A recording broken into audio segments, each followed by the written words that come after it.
Bonjour tout le monde, bienvenue à la Mentalité verte. Aujourd'hui, je reçois Anastasia Marcelin. C'est une politicienne municipale à Montréal qui est très vocale sur les réseaux sociaux. Puis, comme la Mentalité verte s'intéresse aux débats politiques, parfois avec des gens avec qui on n'est pas d'accord, j'ai invité Anastasia pour débattre parce que la semaine passée, elle a fait une publication sur Facebook où elle faisait appel au bannissement des drapeaux de la fierté dans les écoles au Québec. On va débattre de ce point-là aujourd'hui. Anastasia, bienvenue à la Mentalité verte. Est-ce que tu peux nous expliquer un peu ta démarche, puis le but derrière ta publication? Bonjour, mon nom c'est Anastasia Marcelin, comme vous l'avez dit. Mon point, c'était vraiment pour parler de la neutralité. Et la neutralité dans les écoles, si aujourd'hui on est rendu à dire que on ne veut pas de signes religieux, on ne veut pas de certaines choses à l'école, pourquoi mettre un drapeau LGBT? Parce que ce que tu fais dans ta chambre, un enfant n'a pas besoin de le savoir. Je vais aller plus loin. C'est comme si moi aussi, en tant qu'hétérosexuel, je peux demander à ce qu'on mette des drapeaux d'hétérosexuels dans les écoles. On veut que ça reste neutre, que tout le monde trouve sa place. Je trouve que l'école commence maintenant à avoir trop de choses qui n'ont pas rapport, qui rentrent dans les écoles. C'est vraiment ça le point. Puis, Puis sincèrement, laisse-moi vous poser une question. Est-ce que vous trouvez que l'intimidation des jeunes LGBTQ+ dans les écoles est un enjeu sérieux? c'est un enjeu sérieux. C'est pas juste les OK. enfants LGBT, c'est tous les enfants. Il y a un taux d'intimidation Mhm. qui rentre dans les écoles présentement, que la personne soit LGBT et ou pas. Ça, c'est sérieux. On doit le prendre en conséquence de cause. Moi aussi, quand j'étais jeune, j'ai subi de l'intimidation. C'est juste, j'ai un fort caractère, je ne me suis pas laissé faire. Vous comprenez ce que je veux dire? C'est un enjeu extrêmement sérieux. Nous, en tant qu'adultes, c'est quoi notre rôle? Notre rôle, c'est vraiment d'accompagner ces jeunes-là, de les instruire. Les parents aussi doivent jouer un rôle. C'est pas juste à l'école. Nous faisons face aujourd'hui à des parents démissionnaires. Il faut pas oublier ça. Parce que le problème, les enjeux ne viennent pas seulement d'un bord. Ça, il y a une fondation, il y a un fondement. Aujourd'hui, l'État est en train d'enlever tous les droits parentaux comme si les enfants, ils savent maintenant, j'ai un droit, t'es toi en tant que parent, tu peux pas me parler, t'as pas le droit de me dire quoi que ce soit. Fait que ces enfants-là, ils grandissent comme s'ils étaient dans une savane. Ils ont le droit de faire tout ce qu'ils veulent. C'est eux autres qui intimident. Oui. Là, si on parle de Mais je pense l'intimidation, que on peut quand même s'entendre qu'il y a des jeunes dans les écoles qui sont gays ou qui sont trans ou sont lesbiennes, puis se font intimider sur la base de leur orientation sexuelle. Puis les drapeaux de fierté ont rentré dans les écoles justement pour signaler une ouverture de l'institution envers tout le monde. mais Donc, vous trouvez pas qu'en faisant une campagne pour arracher les drapeaux de fierté, que ça peut envoyer le mauvais message aux jeunes, que les adultes là, souhaitent enlever ces drapeaux-là? maintenant, j'ai une Oui. question pour vous. Est-ce que le fait qu'il y a des drapeaux, ça a minimisé l'intimidation dans les écoles? C'est pas le drapeau qui va tout régler, mais le drapeau est un symbole d'ouverture là, pour dire clairement que ces jeunes-là ont leur place à l'école. Mais Puis, quelle sorte de message ça envoie de vouloir enlever ces drapeaux-là? c'est comme tu me dis, ah, je vais te donner un exemple, OK? Moi, j'ai toujours eu une foi chrétienne, mais j'ai toujours été une personne très différente des autres chrétiennes. J'organise des défilés de mode, je les organise, il y a des hétérosexuels, il y a des homosexuels, c'est ouvert à tout le monde. Parce que moi, c'est pas ton orientation qui fait de toi qui tu es un être humain. Je te dois du respect, peu importe ton origine sexuelle, OK? Et, fait quand on est en train de dire si on enlève le drapeau, mais le drapeau ne change rien, sincèrement, s'il n'y a pas une éducation qui se fait en arrière. Il peut avoir Ben, 50 si le drapeau change rien, si le drapeau change rien, pourquoi faire une campagne pour l'enlever? non, non, non, non, écoutez bien, on veut parler de neutralité. Moi, je fais pas de campagne, non, en passant. J'ai mis le débat sur table. C'est pas une campagne en tant que telle, c'est vraiment un Non, débat non, qui, mais Vous êtes quand même une politicienne, puis c'était quand même une publication politique que vous avez faite et que vous Oui, avez je défendue dans les l'assume. commentaires qui a généré beaucoup de réactions. Vous assumez votre position, puis c'est une demande politique de retirer le drapeau de fierté pour des motifs supposément de neutralité, mais qui fait en sorte que tout de même, le résultat de la campagne, c'est de vouloir enlever les drapeaux. Mais si on parle de neutralité dans les écoles, si aujourd'hui ces personnes qui étaient chrétiennes, elle leur dit qu'ils n'ont pas leur place. Hier, j'ai vu quelqu'un qui a fait une publicité où ce que sa mère, qui était à l'hôpital, a été se recueillir, puis il n'y avait rien. Puis tu vois, la personne était en train de parler pour dire, tu sais, c'est juste ça parfois qu'il reste à ces gens-là qui sont proches de la mort, leur croyance, leur foi. On les a tous enlevés. Fait que pourquoi une personne, le fait qu'on est homosexuel, on doit avoir un drapeau dans les institutions et de l'école, et tandis qu'on enlève tous les autres signes. Ça veut dire que il n'y a pas de neutralité, il n'y a pas de justice. Moi, je trouve que la justice va devoir. Et c'est la même façon si c'était. Est-ce que vous comparez l'orientation sexuelle d'une personne à une religion? Je ne compare pas. Sincèrement, je ne le compare pas parce que, comme je l'ai dit, une personne est ce qu'elle est. Tandis que la religion, c'est quelque chose que tu apprends depuis ton enfance, mais une personne qui est homosexuelle naît homosexuelle. Il n'y a pas de débat là-dessus. Parce que moi, j'ai vu des enfants qui étaient à l'église, là, comme genre. Et quand je te dis l'église, c'est l'église comme on parle en langue. Les gays ont leur place dans la société, les homosexuels, les transgènes ont leur place. Tout le monde a sa place parce que l'essentiel, c'est que la personne se sente bien dans sa peau. C'est de ça que je parle. Sur cette éducation-là, on peut mettre 50 000 drapeaux homosexuels dans une école. Si les enfants, les jeunes n'ont pas cette maturité-là, cette responsabilité-là, ça va servir à rien. C'est mon opinion. Je ne dis pas que c'est Mais, tu l'opinion de sais, tout le monde. l'idée de retirer les drapeaux de fierté, là, tu sais bien que vous dites que ça vient pas d'une perspective homophobe. Est-ce que vous êtes d'accord que les gens homophobes pourraient appuyer une telle déclaration? Vous savez, j'ai une chose que je dis, comme vous savez, je suis haïtienne, et je dis souvent créole, j'ai essayé de le traduire en français. Ce que je dis, OK. je suis responsable de ce que je dis. Ta compréhension, tu es responsable de ta compréhension. On peut Mhm. dire une bonne chose, puis quelqu'un qui est mal intentionné va le changer complètement dans sa tête parce que c'est sa compréhension à elle. Ça veut dire que chaque individu est responsable de qu'est-ce qu'elle fait, de qu'est-ce qu'il est. Moi, sur mon mur, j'ai des transgènes sur mon mur, j'ai des homosexuels, j'ai non-binaires. Bon, ça, c'est une chose, ça m'a pris du temps de comprendre les non-binaires parce que je comprenais rien. C'est à faire de parler avec les gens, de verbaliser, de comprendre. On va le dire, dans ma communauté, l'homosexualité est mal vue. Je vais te le dire sincèrement, je suis quelqu'un qui est direct. Mais quand tu es humain, tu fréquentes des gens, tu finis par comprendre qui sont les personnes. Moi, j'ai appris à connaître tout le monde. C'est comme l'orientation sexuelle de quelqu'un l'appartient. C'est quelque chose d'extrêmement important. Ça appartient à la personne. Moi, en tant que Écoute, hétérosexuel, je suis quand même. OK, je suis content de vous entendre, là, tu sais, de vous prononcer sur les valeurs-là qui sont très importantes, là, tu sais, puis je lève le chapeau pour ça. C'est juste que, tu sais, on peut s'entendre que les gens sur votre mur, là, qui appuieraient cette proposition d'arracher les drapeaux de fierté pourraient être homophobes et les gens qui font partie de la communauté LGBTQ+, seraient probablement contre l'idée d'arracher ces drapeaux-là, n'est-ce pas? ben, j'en ai plein. C'est fou à dire. J'en ai plein qui ont participé dans le débat qui sont pour. C'est drôle. C'est ça que j'ai trouvé intéressant dans le post.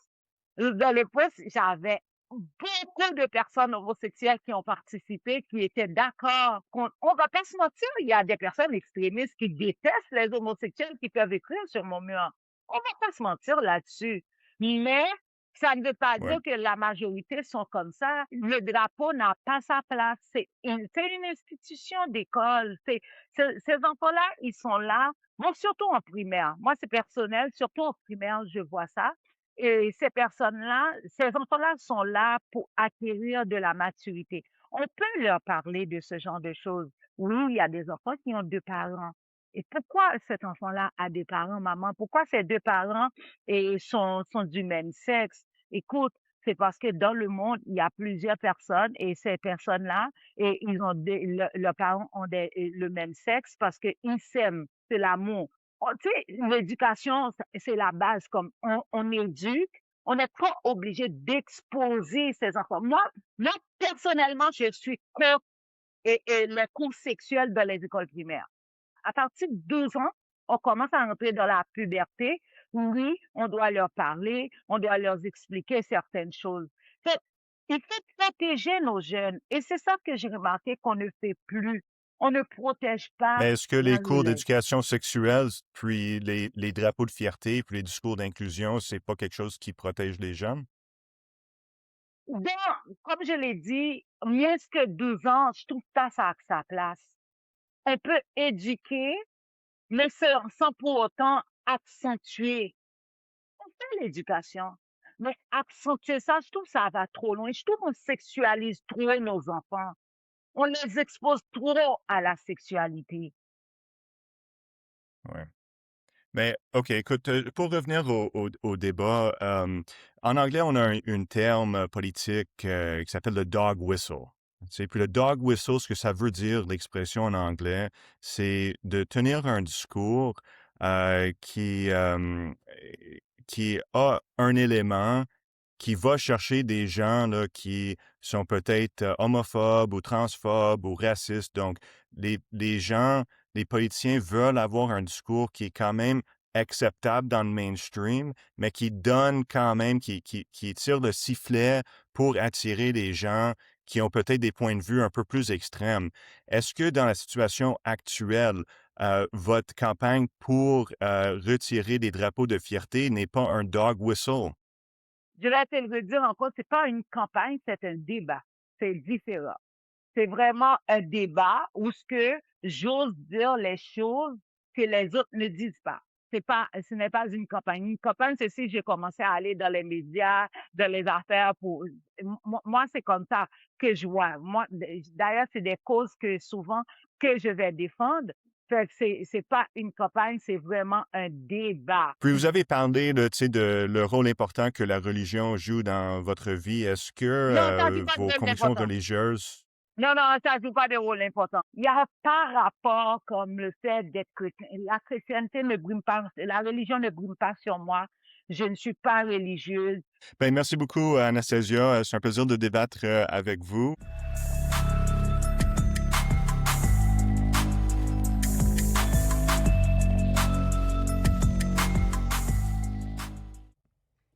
Donc, quelle entrevue! J'espère que vous avez été aussi choqués que moi pour entendre les propos qui visent à arracher les drapeaux de la fierté des écoles au Québec. Mais il faut souligner que cette campagne-là n'est pas unique à Anastasia. Il y a quand même des États aux États-Unis qui ont banni les drapeaux de fierté d'institutions publiques. Il y a des gens au Canada aussi qui font des campagnes pour ça. Donc, je pense que c'était important de débattre avec Anastasia pour vraiment montrer l'autre bord de la médaille de cette campagne-là qui a quand même une certaine ampleur. Aujourd'hui, je suis joint par Manel Chaouche, qui est candidate du Parti vert du Québec et aussi membre du conseil exécutif, et aussi Sean Brandon Rinpel, qui est un étudiant en économie politique de l'Université de Montréal. Donc, Sean, comment que vous avez trouvé l'entrevue? J'ai trouvé ça un peu choquant, pour être honnête. Je suis noir, je suis haïtien et je suis membre de la communauté LGBT. Puis, je trouve ça dommage d'avoir des propos comme ça, surtout dans le climat actuel. On sait qu'il y a une montée du masculinisme au Québec. On sait qu'il y a de plus en plus de discours haineux concernant la communauté LGBTQ+. Donc, je trouve ça Je trouve ça dommage. Moi, mes impressions sur ce débat, c'est que premièrement, vous en avez discuté un petit peu dans la vidéo, elle vous avait dit qu'il n'était pas politisé, que ses propos, c'était pas une campagne, mais c'était plutôt un débat, mais je pense pas qu'on peut se défaire en tant que politicien de ses propos publiquement. Puis sous couvert de débats publics, puis que de s'attendre à ce que sa plateforme ne soit pas utilisée justement, pour des campagnes. Sur ça, c'est une situation qui est très, très réelle. Puis, ce qui se passe à l'école, c'est ce qui se passe dans la vie, donc ça devrait, refléter un petit peu ça. Moi personnellement, d'enlever le drapeau, de la fierté, ce serait un petit peu comme enlever les cours de monde où on apprend, ou les cours d'éthique à l'école où on apprend, sur toutes les religions, l'une comme l'autre, puis on s'ouvre un petit peu au monde parce qu'il y a des enfants qui n'ont pas ce luxe-là de la part de leurs parents, puis c'est extrêmement important comme représentation. Oui. Puis, Sean, vu que vous faites partie de la communauté, quelle est l'importance du drapeau, la présence du drapeau de fierté dans les écoles? Parce qu'Anastasia semblait minimiser, dire que ça n'a pas rapport avec l'intimidation, etc. Moi, je l'ai dit que c'est quand même un symbole important, mais de première main, c'est quoi l'utilité de drapeau de fierté dans les écoles? Le drapeau de fierté, c'est un symbole avant tout. C'est un symbole qui vise à montrer que l'école est un safe space. Donc, justement, les étudiants membres de la communauté peuvent se sentir inclus. Puis, justement, c'est important parce que on sait que il y a plus de dépression, il y a plus de taux de suicide chez les membres de la communauté LGBT. Donc, justement, le fait d'avoir ce symbole-là peut permettre aux étudiants de se sentir représentés dans la communauté étudiante. Puis aussi, je trouve, tu sais, madame est haïtienne, je suis haïtien aussi, elle a un peu abordé ce sujet-là. Le vie dans la communauté haïtienne est vraiment, c'est un sujet assez sensible, c'est vraiment un sujet important aussi. Puis justement, je pense à l'élève haïtien qui est homosexuel, qui a pas forcément le support de ses parents à la maison. Avoir ce drapeau-là à l'école peut lui permettre de se sentir mieux Puis, dans sa est-ce que peau. en tentant d'enlever le drapeau, est-ce qu'elle cherche à effacer les membres de la communauté? Euh, je pense que oui. Je pense que le message qu'elle envoie, c'est que vous pouvez exister, mais vous pouvez pas exister dans la sphère publique. Vous devez vous cacher et represser votre identité. Puis je trouve que c'est problématique, surtout avec les discours masculinistes.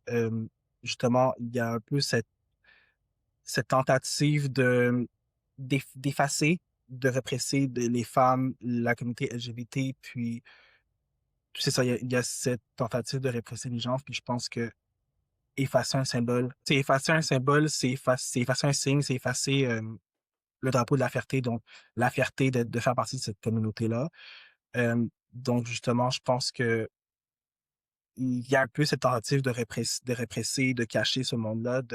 C'est un message qu'on envoie, en fait, enlever ces drapeaux-là. C'est un message que vous pouvez exister, mais vous devez être caché Mmh. aussi. Exact. Puis elle semblait dire, ah ben, elle reprend un peu le rhétorique de Trudeau père, là, tu sais, il y a une fameuse citation de, ah ben, ce qui arrive dans les chambres à coucher, ça concerne pas l'État. Mais, tu sais, l'histoire de ce commentaire-là, c'était que, tu sais, Père Trudeau cherchait à ne pas criminaliser l'homosexualité, là, tu sais, donc c'est de là où vient la citation. Mais là, maintenant, elle utilise du sens complètement opposé pour dire que, tu sais, vous devriez cacher dans votre chambre et tout ça, tu sais. Fait que je trouve ça Ouais. quand même particulier, là, tu sais, le fait que c'est tourné comme ça. Puis, dis-moi, Manel, t'as-tu déjà vu un drapeau de la fierté hétérosexuelle? En ligne, oui, il est tout gris, il Ah est oui, tout ça triste. existe? Ah, Ouais, je savais ça pas. existe et il est tout gris. Mais par rapport à ça, honnêtement, moi, le fait d'effacer ça et aussi pardon, le fait d'effacer ça, oui, vous en avez parlé, mais surtout, de sortir ce qui se passe dans les chambres, de parler toujours de chambres, de parler toujours de sexe, de sursexualisation de la communauté LGBT, Q+, parce que c'est objectifiant, c'est dégueulasse. Tu vois? Quand on voit ces personnes-là, quand on voit un drapeau de la fierté, la première chose à laquelle on devrait penser, c'est absolument pas le sexe.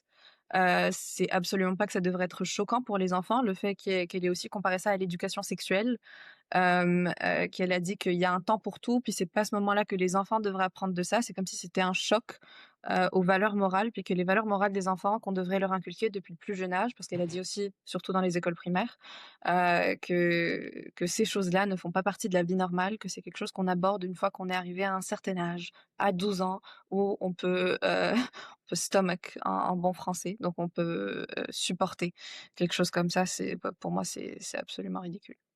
Oui, hein.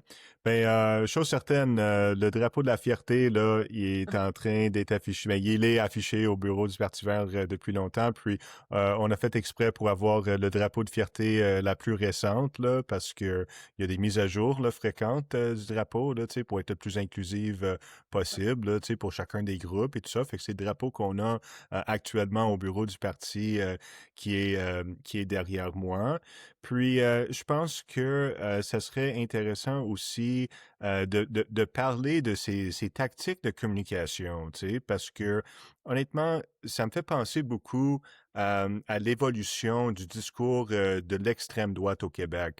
Il y a quelqu'un qui s'appelle Mathieu Fizette, qui était un ancien néo-nazi, qui est maintenant, tu sais, il est progressiste maintenant, il aide à la déradicalisation de néo-nazis. Mais lui, ce qu'il dit, c'est que dans les années 2000, le discours néo-nazi était très, très assumé. Puis, il disait, tu sais, on veut juste de l'immigration blanche, etc., tu sais, alors que, tu sais, dans les années 2010 et 2020, c'est devenu un peu plus modéré, un peu plus subtil. Donc, ils vont parler là, tu sais, de l'immigration, l'impact sur le système de santé, les écoles, tu sais, mais ils n'oseront pas aller directement au point, tu sais, puis de invoquer, par exemple, ouvertement la couleur de peau, etc.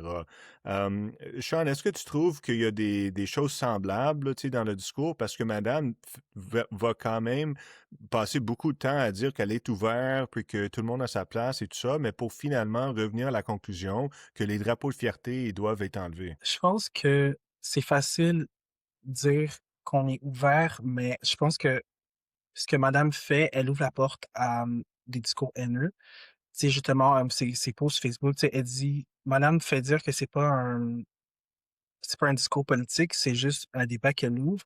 Mais je pense qu'en tant que personnalité politique, personnalité publique, tout ce que tu fais, ça peut être un discours politique. Le fait d'ouvrir un tel débat peut ouvrir la porte à de la haine. Ben, c'est ça, justement. Je trouve que c'est un discours codé, justement, là, tu sais. Puis, c'est une politicienne, hein. Elle a été candidate 2 fois pour les élections municipales. Puis, je veux dire, son Facebook, c'est un profil politique. C'est pas quelque chose qui a été dit dans un café en deux amis une fois, mal réfléchi, là. Je veux dire, il y a quand même la planification qui a été mise dans cette publication-là. Il y a une stratégie politique derrière. Elle est allée chercher beaucoup, beaucoup de commentaires et de réactions à cette publication-là. Elle l'assume, elle l'a pas supprimé, puis elle vient quand même sur l'émission pour le défendre. Fait que moi, je trouve que c'est une campagne politique. C'est quand même une montée de la droite là, tu sais, qui cherche à effacer la diversité. Puis je trouve aussi que tu sais, le parallèle qu'elle a fait avec des mesures de laïcité, tu sais, de dire, ben, on a enlevé le hijab et maintenant, tu sais, on va aller plus loin. La prochaine étape, c'est d'enlever le drapeau de fierté. Mais justement, c'est ça que beaucoup de gens craignaient avec les mesures de laïcité. C'est que, tu sais, en premier, ben, ils se prennent, tu sais, des minorités religieuses, musulmanes, par exemple. Ensuite, maintenant, c'est le drapeau de fierté. Tu sais, ça va être quoi après ça, tu sais? Donc, pour moi, c'est important là, tu sais, de se tenir pour l'inclusivité là, sur toute la ligne. Puis je pense que ça démontre que quand les droits d'une certaine minorité sont enlevés, suspendus, effacés par le côté politique, que ça peut arriver à une autre minorité très rapidement par la suite. Puis je veux dire, j'ai pas vu de élu à l'Assemblée nationale aborder la question des drapeaux de fierté. Je souhaite vraiment pas que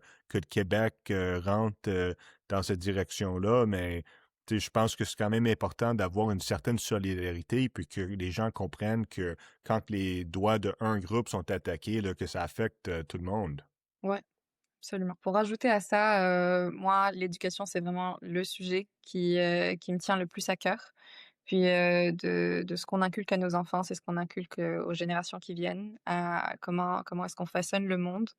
Puis, je trouve que récemment, pour rajouter au débat, pas seulement le drapeau de la fierté, mais on a une sorte de panique morale, de la même manière qu'il y avait, dans les années 80. Quand je dis «on», c'est vraiment général, c'est Exclut la personne qui parle, hein? oui, mais voilà, c'est-à-dire qu'il y a des paniques morales par rapport un petit peu à tout. Les débats sur l'éducation sexuelle, c'est les débats sur, bah, le drapeau de la fierté, les débats sur ce que les enfants pourraient porter, les débats sur le fait que les enfants puissent prier à l'école. Pour moi, ça n'a pas lieu d'être parce que l'école est la première ouverture au monde et c'est tellement important. Puis si on éduque des enfants fermés, ben, ils n'auront aucune ouverture au monde une fois qu'ils sortent de l'école. Et Oui. c'est quoi la société québécoise? C'est quoi la société qu'on veut avoir, quand ces enfants-là vont graduer? C'est quel type de gens Puis le qu'on va message que ça envoie aussi, là, tu sais, imagine exactement, ouais. si des gens comme Anastasia arrivent à prendre le dessus, là, puis carrément arracher les drapeaux, là, tu sais, je pense que ça va quand même envoyer le message que l'homophobie, là, c'est la bienvenue.